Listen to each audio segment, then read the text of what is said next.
also had a question from one of our patrons regarding oxalate in eyes, essentially, and the whole issue of cataract and glaucoma. And what I know from the research that I've read so far is that oxalate can accumulate in the eyes and it can be a source of inflammation and damage. But the research has been done in people who have primary hyperoxaluria. And so those people are accumulating like massive amounts of oxalate in some cases, much more than we would necessarily get even from a very high oxalate diet secondarily. So I'm not sure how much link there has been made between things like oxalate and cataract, where cataract is, I'm going to say, slower to develop. And what they see in primary hyperoxaluria is that things happen fast generally. So you have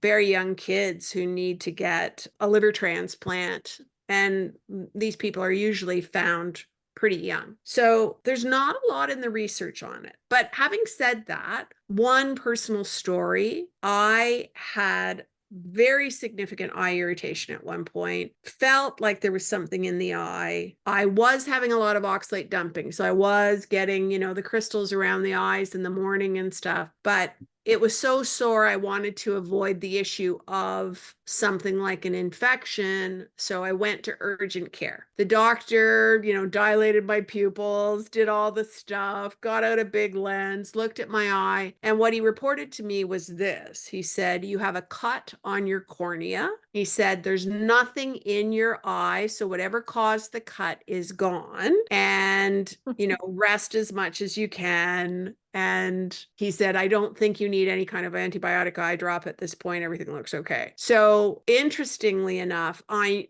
was pretty sure that was an oxalate crystal that had exited via the eye, but it had managed to get caught underneath the eyelid, I'm presuming, and cut my cornea. So you can have damage from oxalate.